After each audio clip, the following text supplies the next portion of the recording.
Hey guys, tonight we slip into sandals, step onto sacred soil, and follow a sun-kissed golden god as he embarks on what can only be described as a divine coming-of-age catastrophe. Imagine glittering Olympus in the background, a smug teenage deity radiating self-confidence, and a herd of exceptionally average cows grazing peacefully in a meadow below. This is Apollo's first day on the job, and, spoiler alert, it does not go well.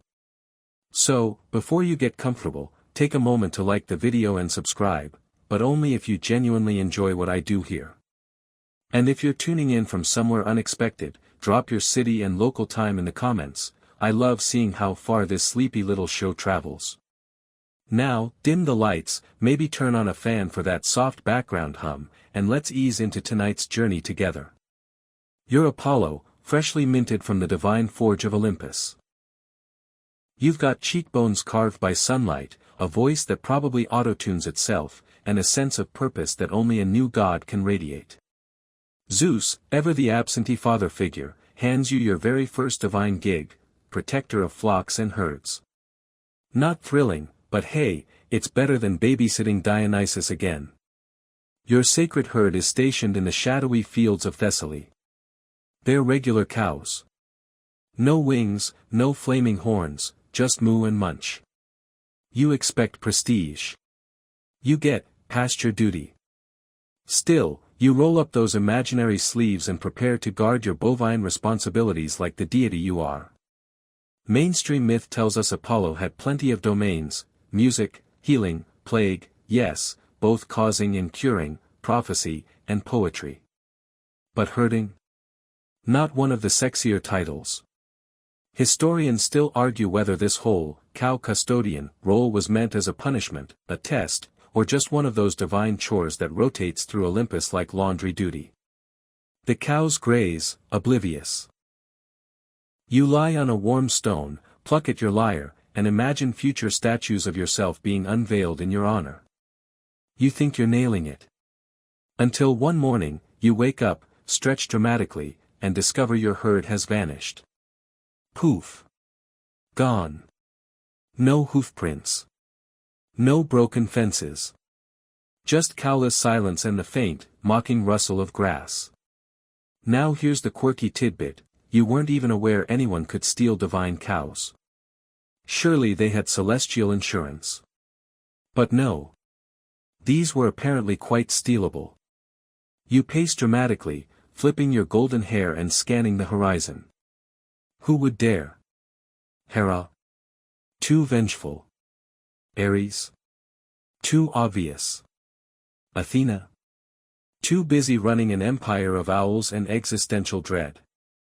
You don't know it yet, but the answer is curled up in a cave not far away, a chubby baby with winged sandals and the moral compass of a raccoon. You storm around, probably yelling about justice and vengeance and how you're way too radiant for this nonsense. But deep down, there's a new sensation bubbling up: doubt.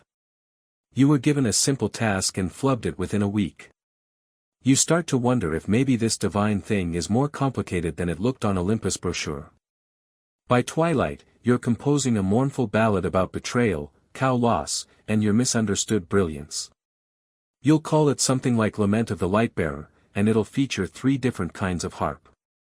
Meanwhile, Hermes, yes, literal infant Hermes, is stuffing himself with roasted cow bits behind a hill somewhere, completely unaware that he's just set in motion one of the weirdest god feuds in Greek mythology. You don't sleep that night. Partly because you're a god and don't need to, but mostly because you're stewing in righteous fury. Your cows are gone. Your pride's dented. And you're starting to suspect that baby laughter echoing from the hills isn't entirely innocent. So what do? Well, you grab your lyre, strike a heroic pose, and decide to launch a full-blown investigation. You wake before dawn, which is really just a perk of being the god of the sun. The horizon isn't even orange yet, but you're already stomping around barefoot in dew-covered grass, scanning the landscape for any sign of cow-like shenanigans. You start the day dramatically, of course. One hand over your brow like a tragic poet, the other shading your eyes as you squint into the hills. But let's face it, you have no idea what you're doing. You've never tracked anything in your immortal life, except maybe your own reflection in a polished shield. The ground is dry. No hoofprints. You see a few broken twigs, maybe a tuft of fur. It could belong to one of your cows, or just a very unfortunate goat. Nothing adds up. Until, finally, a glint of something catches your eye in the dirt, a faint trail of tiny, unusual footprints. Not cow prints. Not human prints. Something, smaller. Stranger. And, you realize with mounting irritation, backwards. That's right. The footprints are going in the wrong direction. Here's the thing about Hermes. He's not just the god of speed. He's the god of trickery, invention, and apparently, chaos toddler energy. While most babies play with rattles, Hermes, on his first literal day of life, woke up, yawned, decided to invent theft, and built the world's first pair of sandals. Not just any sandals. These had special soles designed to walk backward, so that anyone tracking the wearer would be thoroughly bamboozled. Think of it like ancient Greek GPS spoofing. You trudge along the trail, trying to make sense of it. Why would someone wear shoes that point the wrong way? Were they cursed? Drunk? Trying to moonwalk before it was cool? Historians still argue whether Hermes' invention was divine genius or just bored infant nonsense. But regardless, it works. You, glorious, radiant Apollo, are now officially baffled by a baby. Back in his cave, Hermes is thriving. The cows are tucked away in a corner, happily munching on hay. Meanwhile, Hermes is poking around with reeds, turtle shells, and gut strings, because he's also, in the middle of his bovine heist, inventing the lyre. Yes. That lyre. The very one that would become your symbol. The one you'd later be carved holding in every marble statue from here to Macedonia. But right now, it's just a side project for a smirking newborn who hasn't even learned to crawl.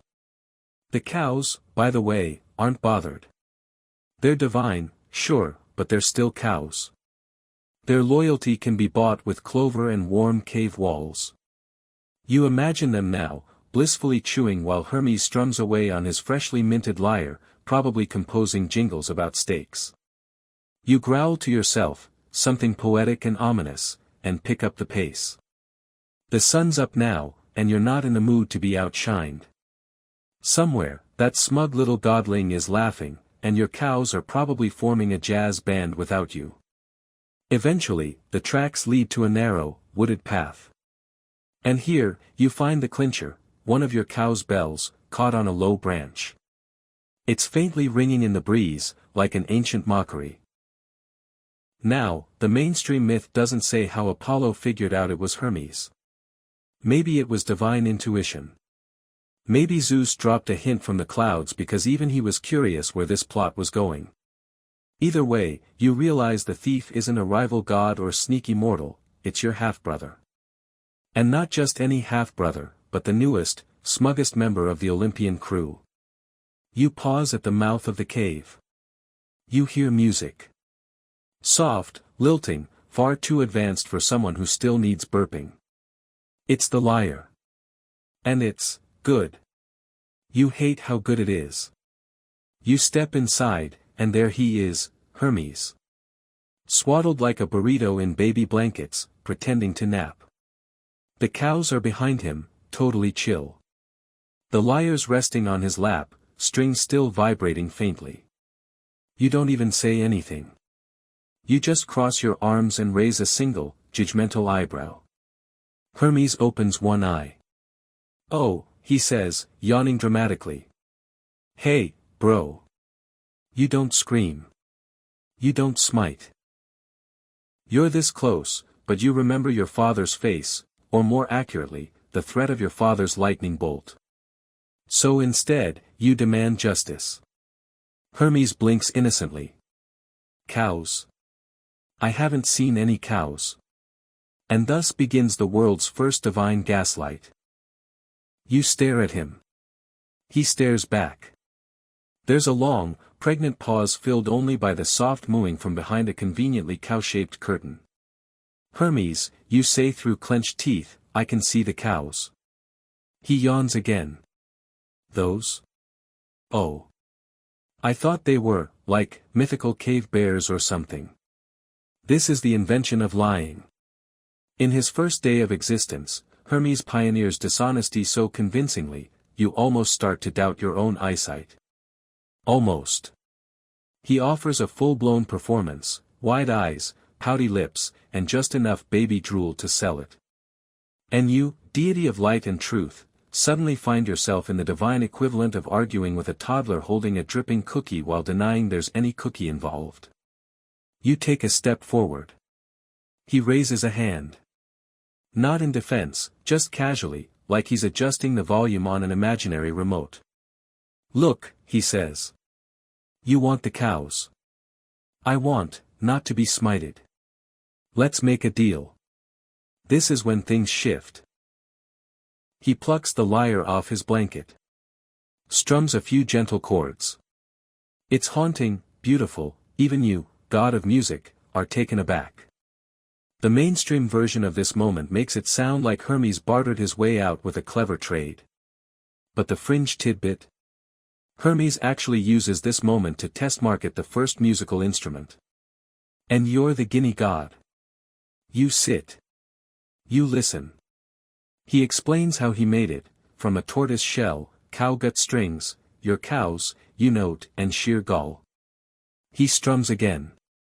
The music is light, sleepy, almost annoyingly peaceful. You hate how much you love it. Historians still argue, you muse aloud, whether this moment was a bribe, a gift, or just the world's earliest hustle. You run your fingers across the lyre. It's divine craftsmanship, simple, raw, and full of potential. It speaks your language. You imagine using it during prophecy rituals, or lulling mortals into daydreams. You picture yourself glowing beneath the stars, lyre in hand, while people whisper legends about your brilliance. Hermes watches you with smug satisfaction. So, truce. You sigh. He technically did steal your cows. But he also gave you this. And let's be honest, you weren't really bonded to the cows. You liked the idea of being a protector of herds. But maybe your thing is music after all. You extend a hand. Fine. But I'm telling Dad. Hermes grins, shakes your hand like a business partner, and immediately begins fashioning a pan flute out of some reeds he found in the cave corner. This is how sibling diplomacy works on Olympus. No apologies. Just mutually beneficial gifts, mild threats, and an unspoken agreement never to bring it up again. You march back with your cows, lyre in hand. Hermes returns to Maya, his mother, who pretends she didn't hear any of it. You suspect she's just relieved he didn't invent war while she was napping. Later, when you present the lyre to Zeus, he chuckles. He's going to be a handful, he says. You just nod and start tuning your new instrument. It's strange. You lost your cows, gained them back, and walked away with something far more valuable, your signature. From this moment on, people won't just call you sun god. You'll be the god of music. Poetry. Song. The guy with the vibe. And the best part? Everyone will assume you invented the lyre. Hermes doesn't care. He's already on to his next trick, stealing dreams from Hypnos or figuring out how to mail things faster than thought. But for now, as you pluck your first official tune on the lyre, the cows grazing peacefully nearby, you realize one thing, you've survived your first myth. Barely. You stare at him. He stares back. There's a long, pregnant pause filled only by the soft mooing from behind a conveniently cow-shaped curtain. Hermes, you say through clenched teeth, I can see the cows. He yawns again. Those? Oh. I thought they were, like, mythical cave bears or something. This is the invention of lying. In his first day of existence, Hermes pioneers dishonesty so convincingly, you almost start to doubt your own eyesight. Almost. He offers a full-blown performance, wide eyes, pouty lips, and just enough baby drool to sell it. And you, deity of light and truth, suddenly find yourself in the divine equivalent of arguing with a toddler holding a dripping cookie while denying there's any cookie involved. You take a step forward. He raises a hand. Not in defense, just casually, like he's adjusting the volume on an imaginary remote. Look, he says. You want the cows. I want, not to be smited. Let's make a deal. This is when things shift. He plucks the lyre off his blanket. Strums a few gentle chords. It's haunting, beautiful, even you, god of music, are taken aback. The mainstream version of this moment makes it sound like Hermes bartered his way out with a clever trade. But the fringe tidbit? Hermes actually uses this moment to test market the first musical instrument. And you're the guinea god. You sit. You listen. He explains how he made it, from a tortoise shell, cow gut strings, your cows, you note, and sheer gull. He strums again. The music is light, sleepy, almost annoyingly peaceful. You hate how much you love it. Historians still argue, you muse aloud, whether this moment was a bribe, a gift, or just the world's earliest hustle. You run your fingers across the lyre. It's divine craftsmanship, simple, raw, and full of potential. It speaks your language. You imagine using it during prophecy rituals, or lulling mortals into daydreams. You picture yourself glowing beneath the stars, lyre in hand, while people whisper legends about your brilliance. Hermes watches you with smug satisfaction. So, truce. Now, here's where the mainstream myths gloss over the absurdity. Hermes is still swaddled in blankets for most of this. Imagine a courtroom where the defense attorney has literal milk breath. Historians still argue whether this moment was meant to be symbolic, Zeus showcasing mercy, Apollo learning humility, or just a celestial comedy routine. But eventually, Zeus has had enough. He bangs his thunderbolt on the armrest. Enough, he says. You, pointing at Hermes, return the cows and no more funny business. Hermes blinks. Already did. And you, he turns to you, take the lyre and stop acting like you invented guilt. It's not the dramatic verdict you were hoping for. But at least the cows are safe, Hermes is officially on everyone's radar, and the lyre is now your divine accessory. The courtroom dissolves, literally. Clouds part, immortals disperse, and you're left standing next to Hermes, who somehow fashioned a tiny bow tie out of moonbeams. He tugs on your robe. Hey, he says, you want to hear my new song about sheep? You don't. You absolutely don't. But you nod anyway. Later, as the stars blink on and the cows return to grazing, again, you strum the lyre and feel its resonance echo through the hills. You've been tricked, judged, and mildly humiliated, but somehow, it all worked out. And from somewhere far off, you hear Hermes playing panpipes. Badly. Balance, restored. You stare at him. He stares back. There's a long, pregnant pause filled only by the soft mooing from behind a conveniently cow-shaped curtain. Hermes, you say through clenched teeth, I can see the cows. He yawns again. Those? Oh. I thought they were, like, mythical cave bears or something. This is the invention of lying. In his first day of existence, Hermes pioneers dishonesty so convincingly, you almost start to doubt your own eyesight.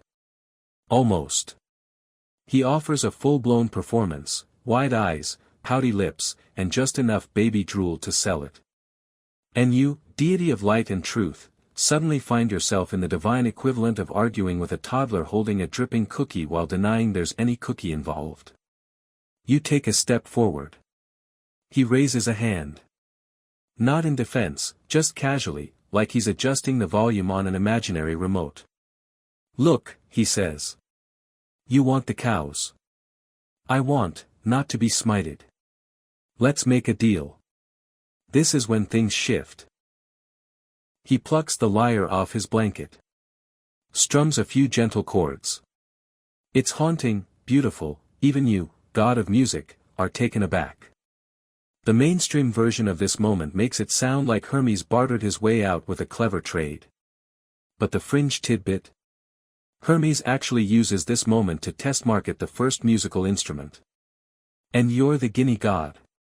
You sit. You listen. He explains how he made it, from a tortoise shell, cow gut strings, your cows, you note, and sheer gull. He strums again.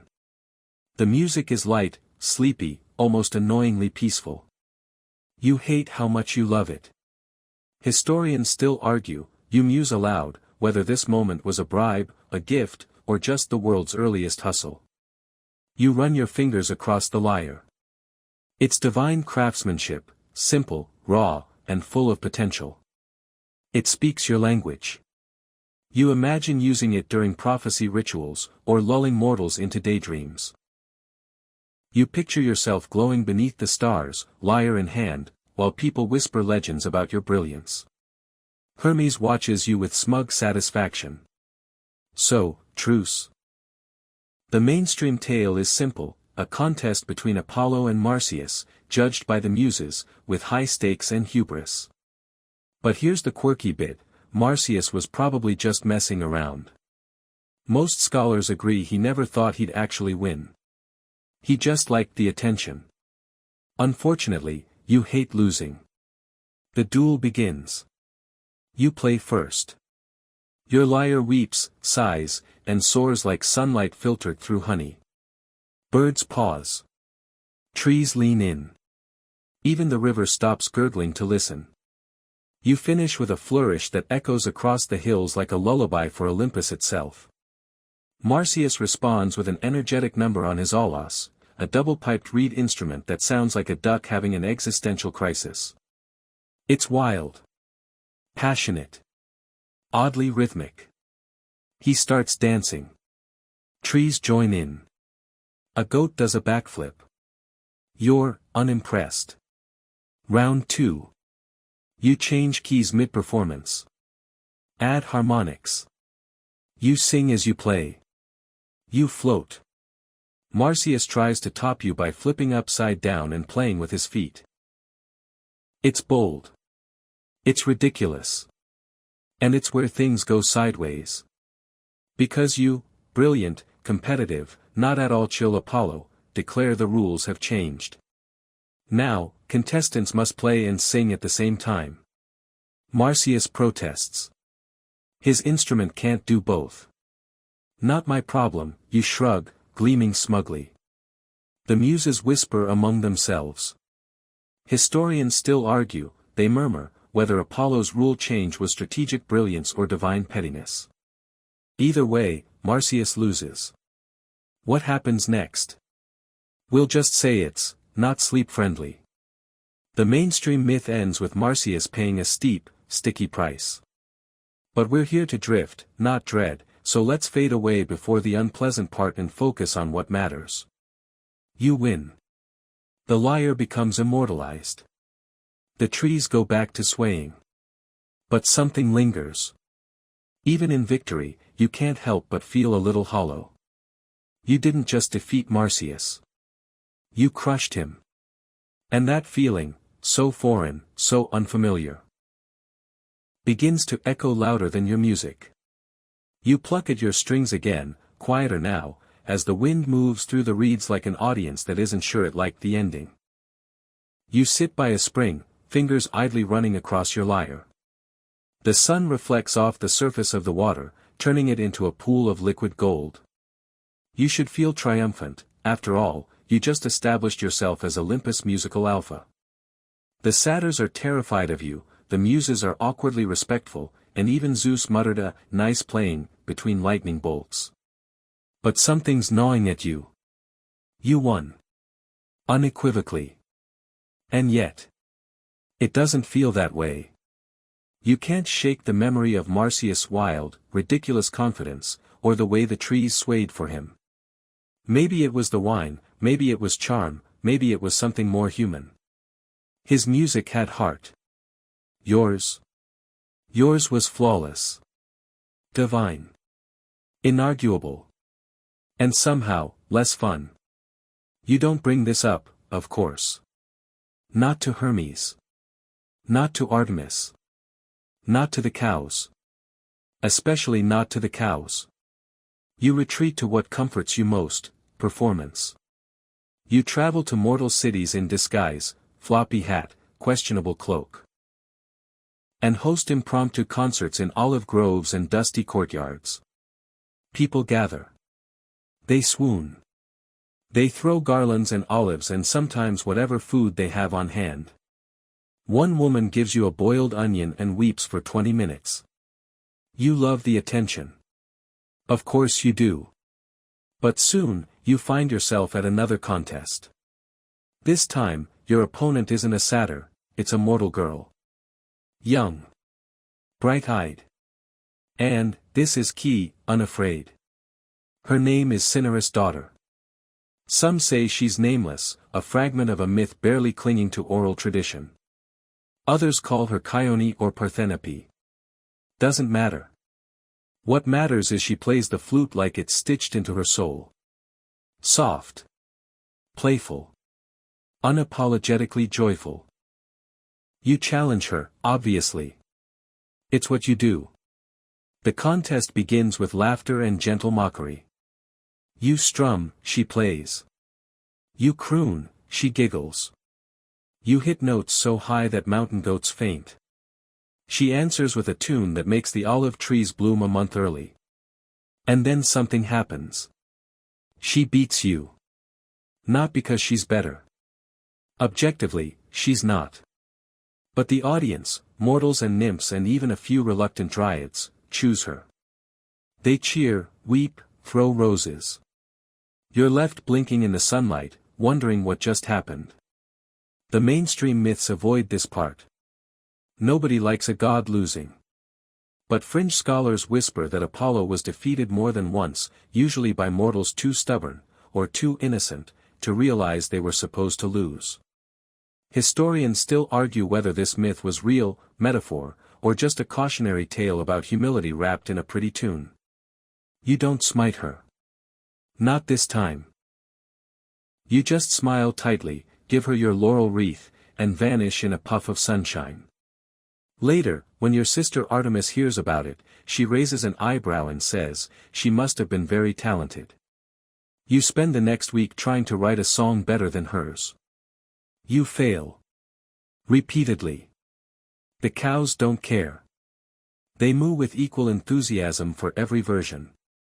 But secretly, you know, the music matters more than the win. And that realization? That's the beginning of something, gentler. You don't stop competing. Of course not. You're Apollo. But now, when you play, there's a trace of something new in your sound. Something that came not from Olympus, but from a girl with a flute and a laugh that turned your world sideways.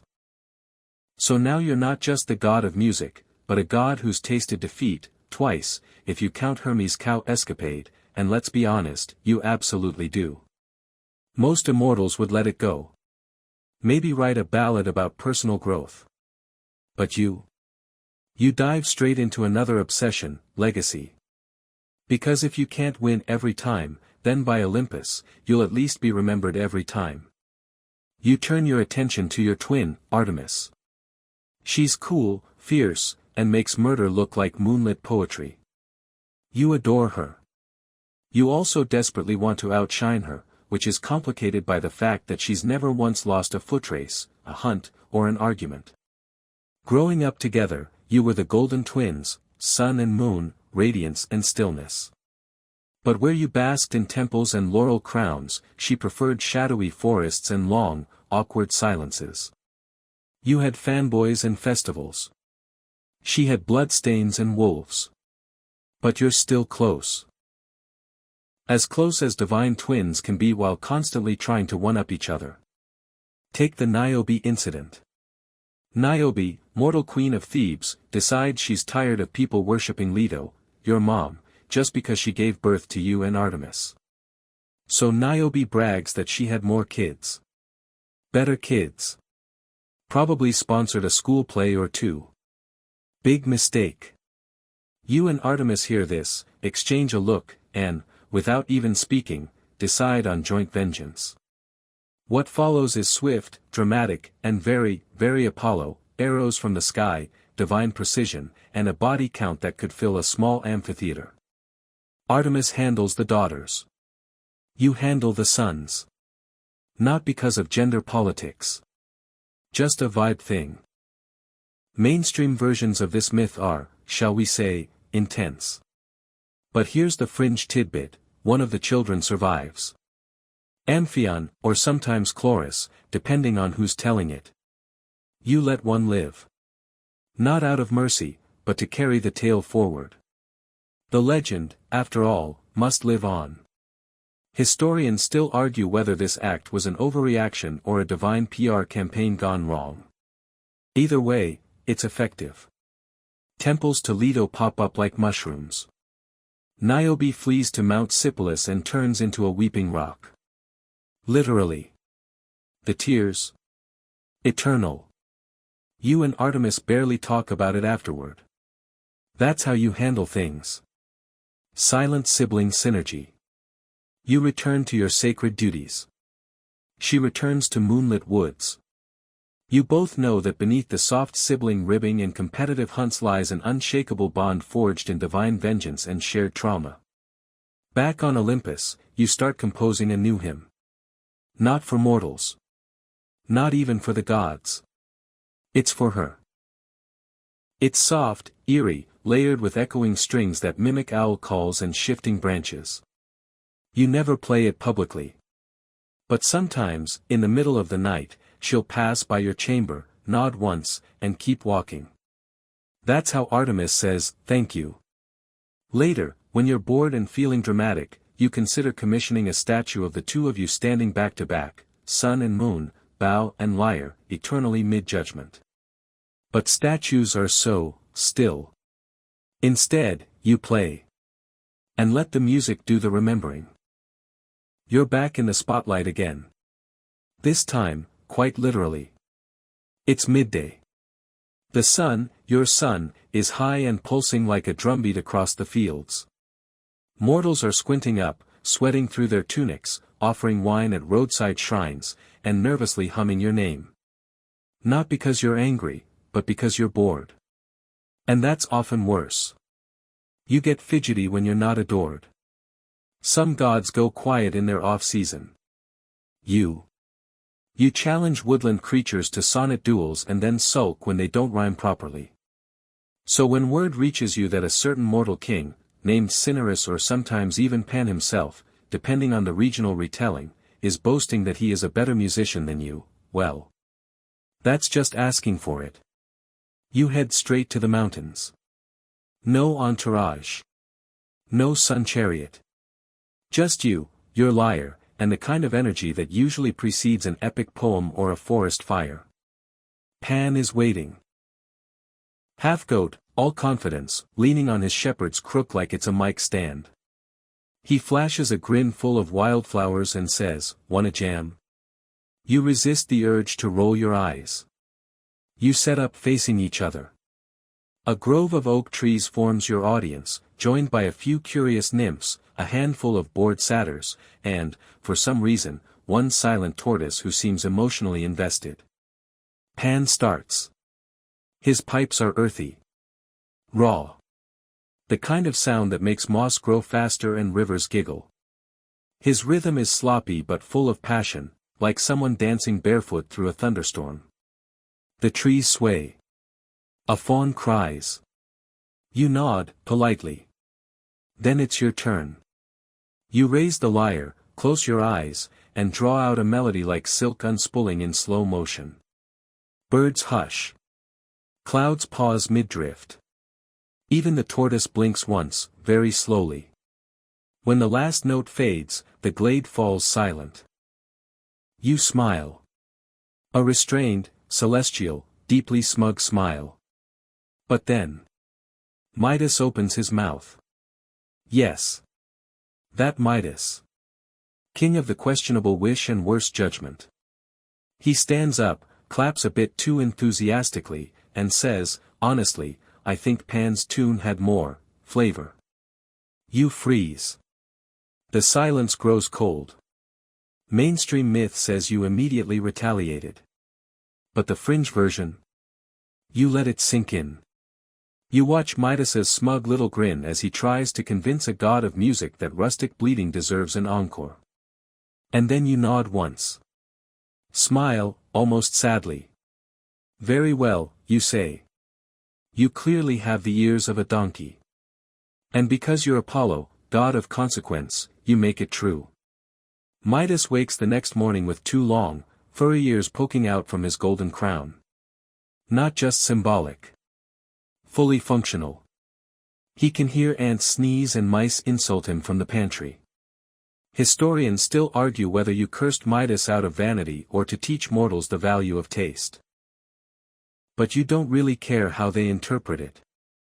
The ears remain. A reminder. A warning. After that, no one dares challenge you musically again. Well, except Orpheus. But that's another story. You return to Olympus, victorious once more, and play a soft lullaby that echoes across the Aegean. Below, mortals listen and know, somewhere, a god is plucking strings that stitch the sky together. And just for fun, you throw in one flat note. You like to keep them humble. You'd think, after defeating satyrs, humbling kings, and inventing nearly half of musical performance culture, that your place as the divine maestro would be cemented. Untouchable. Eternal.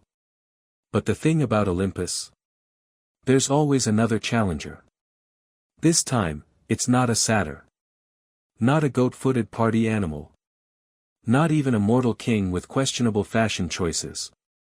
No, it's a nymph. Her name shifts depending on who's telling the story. Some say she's Syrinx's cousin, others say she's a muse in disguise, or a daughter of a river god with an attitude problem. Let's call her Ismene.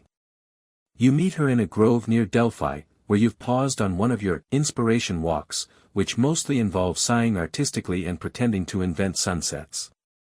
She's playing the panpipes. You scoff at first.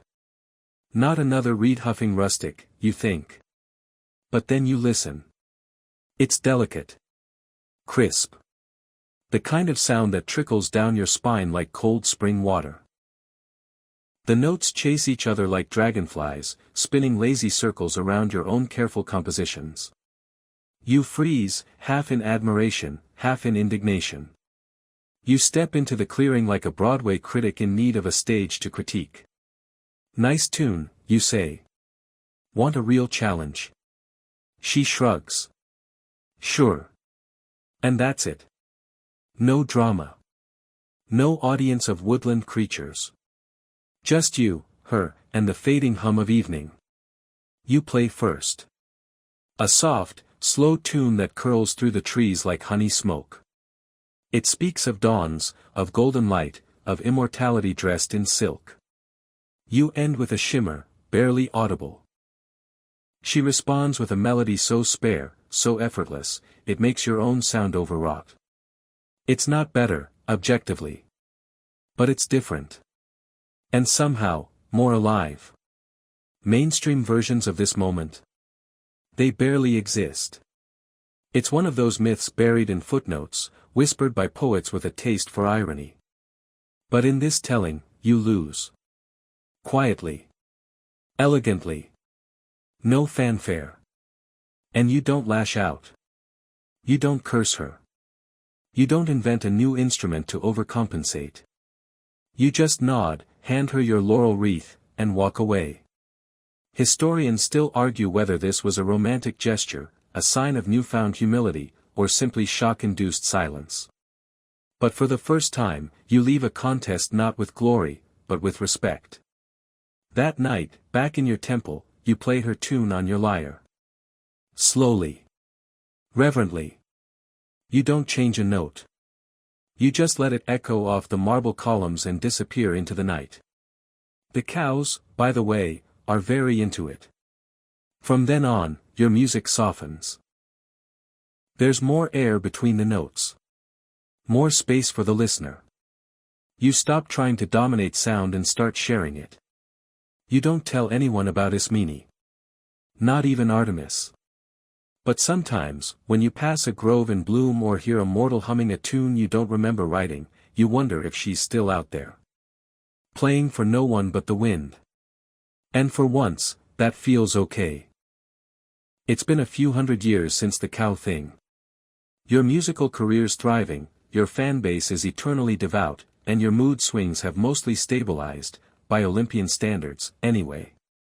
You've mellowed, a little. But you're still restless. Glory isn't enough. Applause fades. Even divine worship gets repetitive after the 3,000th hymn. So you decide to expand your brand. You build a temple. Not just any temple. The temple. The Oracle of Delphi. Perched on the slopes of Mount Parnassus, it becomes your personal spiritual megaphone. Mortals will come from every city-state, from every goat path and dusty road, to hear your cryptic wisdom delivered through a priestess sitting on a stool over a crack in the earth. Because that's how prophecy works now. The priestess is called the Pythia. And she's something else. She breathes in vapors, some say volcanic, some say divine fume, and mutters gibberish that priests then translate into prophecy. Historians still argue whether the vapors were actually narcotic or just really intense geothermal steam, you note smugly. Either way, it's effective. People line up for days just to hear things like, "Victory comes to he who does not sit too long." Or, "Beware the goat who stares." You act aloof, as if you're only distantly aware of how brilliant this is. But secretly, you listen to every word. You love the drama. The ambiguity. The power of making mortals question whether, "Don't sail in winter," is literal advice or a metaphor for heartbreak. And the best part? You get to keep playing music while doing it. The oracle chamber is always filled with low, droning chords, echoing lyre melodies, and the occasional divine whisper for effect.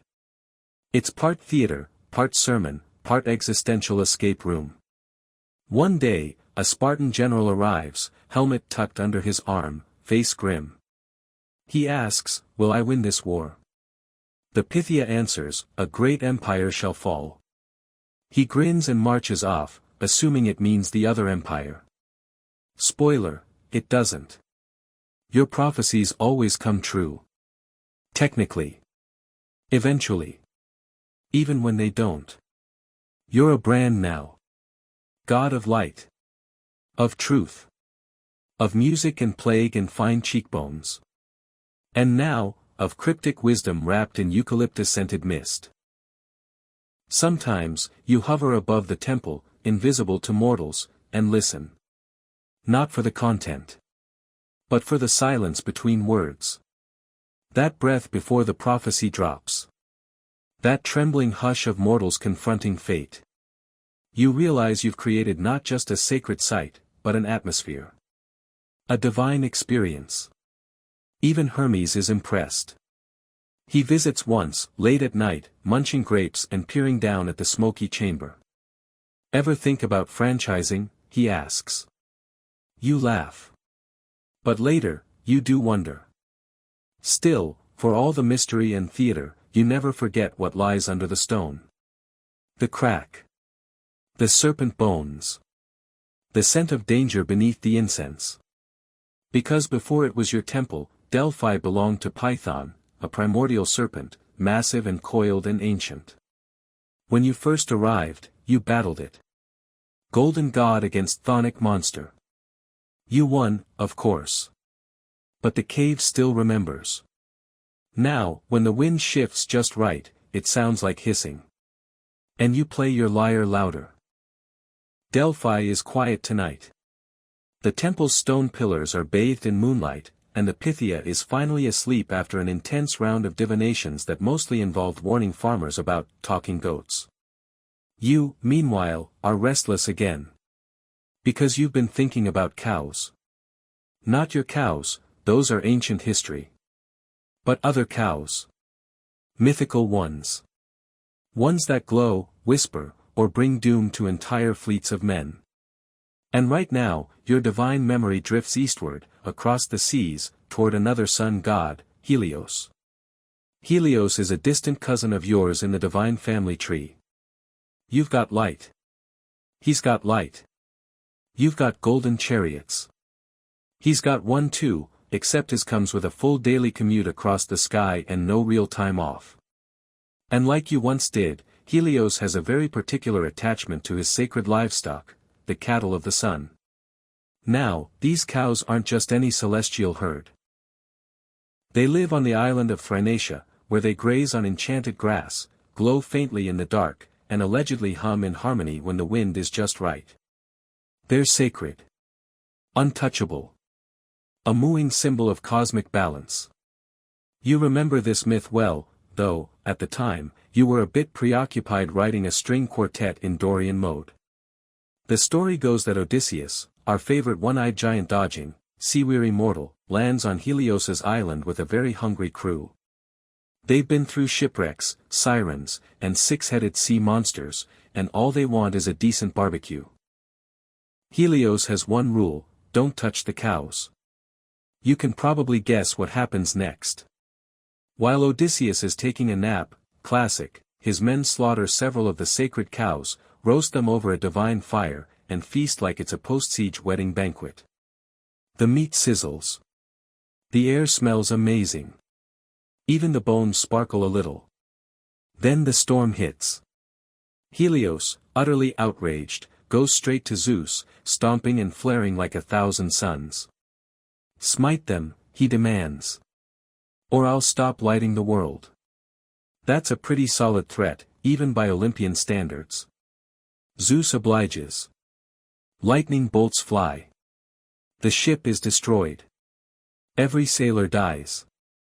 Odysseus barely escapes by clinging to a piece of driftwood and some narrative convenience. Historians still argue whether the cattle of the sun myth was a cautionary tale about hubris, a symbolic representation of famine, or just a really intense ad for vegetarianism. Either way, it cements the idea that cows, divine cows, are not to be messed with. You find it funny, in a bittersweet way. Back when you were assigned your little herd in Thessaly, you didn't understand why anyone would care so much about livestock. Now, you kind of get it. Cows aren't just cows. They're trust. They're reputation. They're proof that even gods can lose something precious to someone else's stupidity. You sit in the temple and strum your lyre, letting the low notes linger. Somewhere far off, you imagine Helios still brooding on his golden chariot, counting his cows one by one every morning just to be sure. And though you'd never admit it out loud, you'd probably do the same. Especially now. Delphi is quiet tonight. The temple's stone pillars are bathed in moonlight, and the Pythia is finally asleep after an intense round of divinations that mostly involved warning farmers about talking goats. You, meanwhile, are restless again. Because you've been thinking about cows. Not your cows, those are ancient history. But other cows. Mythical ones. Ones that glow, whisper, or bring doom to entire fleets of men. And right now, your divine memory drifts eastward, across the seas, toward another sun god, Helios. Helios is a distant cousin of yours in the divine family tree. You've got light. He's got light. You've got golden chariots. He's got one too, except his comes with a full daily commute across the sky and no real time off. And like you once did, Helios has a very particular attachment to his sacred livestock, the cattle of the sun. Now, these cows aren't just any celestial herd. They live on the island of Thrinacia, where they graze on enchanted grass, glow faintly in the dark, and allegedly hum in harmony when the wind is just right. They're sacred. Untouchable. A mooing symbol of cosmic balance. You remember this myth well, though, at the time, you were a bit preoccupied writing a string quartet in Dorian mode. The story goes that Odysseus, our favorite one-eyed giant dodging, sea-weary mortal, lands on Helios's island with a very hungry crew. They've been through shipwrecks, sirens, and six-headed sea monsters, and all they want is a decent barbecue. You try your hand at animal husbandry. Big mistake. You spend an afternoon attempting to shear a sheep and end up covered in wool, bruises, and existential doubt. You try to guide a donkey and get dragged into a shallow pond. You chase chickens and discover a mortal truth: chickens do not respect divinity. The only animals that listen to you? The cows. Ah, yes, the cows. They remember. Somehow, across all their forms and reincarnations, cows just get you. They graze calmly when you play your lyre. They follow you around the fields like furry disciples. One even tries to harmonize. Historians still argue whether this pastoral phase of your existence was literal or metaphorical. Did the god of light really try farming? Or was it just a myth about humility sewn into rural folktales? You don't clarify. Let them wonder. But here's the quirky detail: during this brief agrarian experiment, you invent a new festival. It's modest. Just singing, dancing, and thanking the sun for a good harvest. The locals love it. They name it after you. It spreads. Within a few decades, there are temples built on top of wheat fields in your honor. You leave before it gets too worshipy. Back on Olympus, Hermes asks how your field trip went. You mutter something about goats being jerks and cows having better taste in music. He laughs. Told you, he says, tossing a fig into his mouth. You're not built for mud. You nod, and secretly agree. You're not a farmer. You're not a herdsman. You're not even particularly good with chickens. But for a little while, you were something else. Someone else. A sun god in the dirt. A divine being with calluses and a tan earned the hard way. And that, weirdly, stays with you. Even as you ascend back into the sky, lyre slung across your back, you carry the smell of fresh hay and burnt onions from a poorly managed stew pot. You pluck a few notes from your lyre, and the cows in the valley look up, just once, before returning to their grass. They remember you. You'll remember them too. You're airborne again, drifting above olive groves and ocean waves, your farming fantasy officially behind you. But the cow theme? Oh no, it's not done with you yet.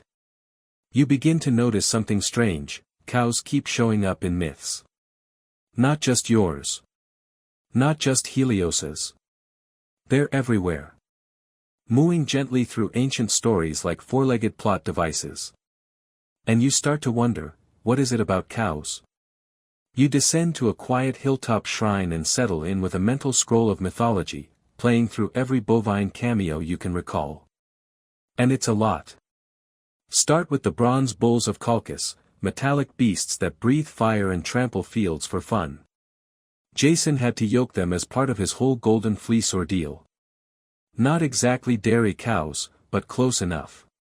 You always admired their aesthetic: horns like sickles, hooves that sparked against stone. Then there's the Egyptian goddess Hathor. Cow-eared, motherly, serene. Sometimes just a full-on sacred cow with a solar disk between her horns. Her cult rivaled yours in the Mediterranean, gentler, less smite-why. Her temples smelled like incense and honey cakes, not ozone and divine wrath. You had your differences, sure, but you respected the brand. Quirkier still are the myths of Io, a priestess you, ahem, got involved with. Hera found out. Classic mistake. She turned Io into a cow. Just, poof. Moo. And then sent a gadfly to sting her across continents. Which, to be fair, was a bit much. You remember Io fondly. As a person. And occasionally, a very graceful heifer. And don't forget the Minotaur.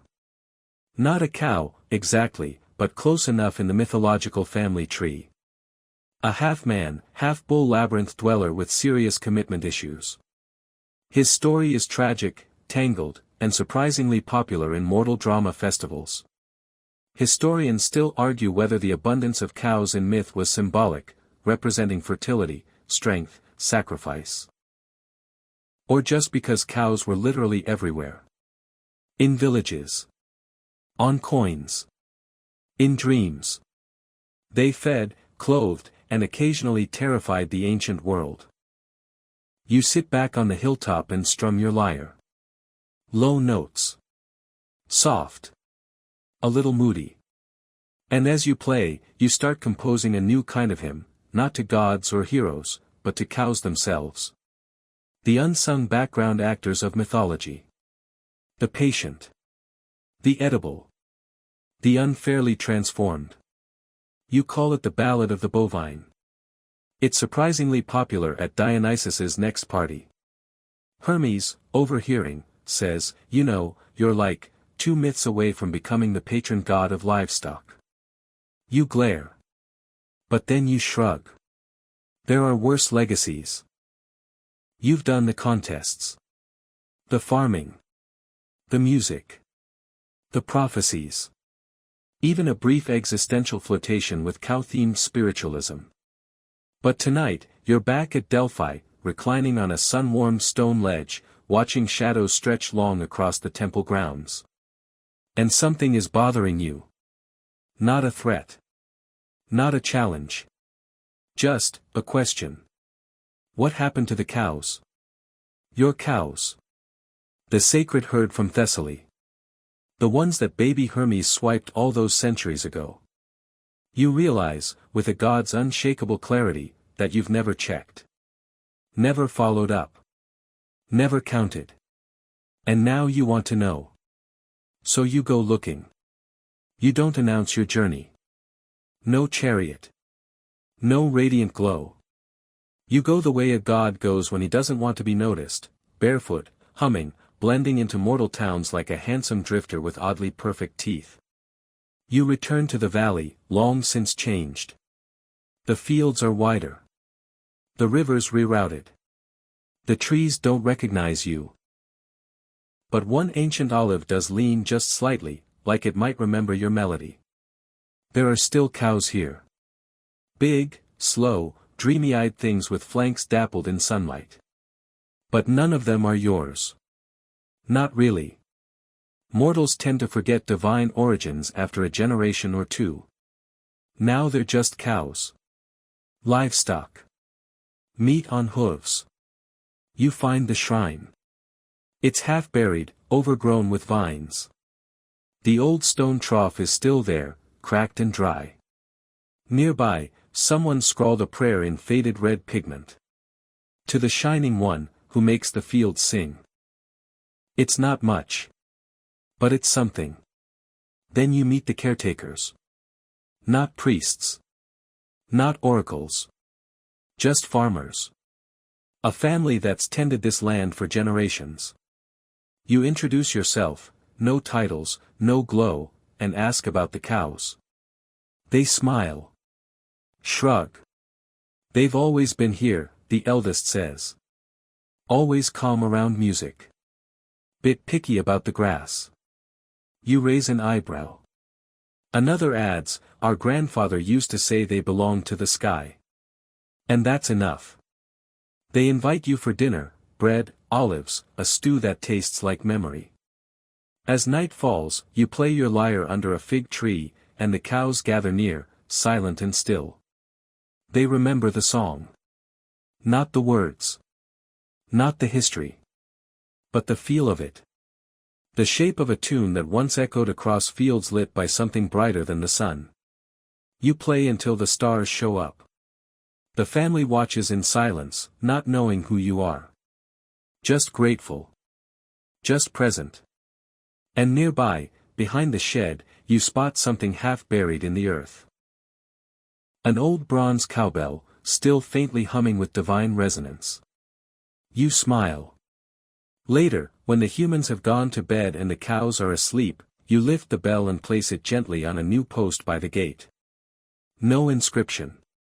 No ceremony. Just a small, soundless thank you. Because some legacies are loud. And others, they just stay. The cows are asleep, curled in the quiet moonlight like oversized, breathing boulders. The fig tree whispers above them. You sit beneath it, your lyre across your knees, fingers idling across the strings like they've forgotten how to stop. And you're thinking, really thinking, for maybe the first time in an eon. About cows. About everything they've meant, to you and to the myths. Not just milk and meat and mooing metaphors, but markers, of innocence, of responsibility, of everything you've tried to escape and then return to, again and again. You remember the first cow. The one Hermes took. The one you chased across half of Greece, raging and righteous. And now, all these lifetimes later, you realize something strange. You never really wanted the cows. You wanted what they meant. Order. Dominion. Proof that you could guard, could shepherd, could own something. That you were more than a golden boy with a harp and perfect posture. That you could be trusted with a life, or a herd, or a world. But gods don't need cows. Not really. You're too eternal, too distant, too loud. The cows? They belong to the soil. The grass. The mortals. They moo and chew and wander, unbothered by oracles and cosmic rivalry. And you? You've always been chasing something more. Historians still argue, you murmur aloud, whether Apollo ever let go of his cows. But in this moment, you do. You really, truly do. You rise, stretch, and let the lyre hang from one hand like a quiet answer. Then you walk away, no dramatic exit, no glowing feet. Just soft sandals on softer earth. You don't look back. Not this time. In the distance, a cow shifts in its sleep, exhales, and rolls onto its side. The bell at the gate rings once, just gently. The wind carries the note, and for a moment, it sounds like the last chord of a lullaby. And now, as your breath slows and your thoughts begin to soften around the edges, let this last image linger in your mind like the final shimmer of a fading dream. You, walking alone through a golden field, the sun warm on your shoulders, a distant lyre echoing across the hills. Around you, the grass sways like an audience to your silence. Each step is slower now. Softer. Like the ground is cradling your feet. There's no rush. No destination. Just this feeling of being small and vast at once, of being connected to the stories, the animals, the music, and the myths. You pass a cow. Just one. It lifts its head, blinks once, and nods as if it knows. You smile without trying to. Without needing to. Above, the stars blink gently, like someone dimming the lights in a quiet theater. The wind hushes to a whisper. The music fades, not with a finale, but with a breath. And somewhere in the background of your thoughts, Apollo is still playing. Still wandering. But fainter now. Softer. Until he's gone. You are safe. You are warm. You are asleep.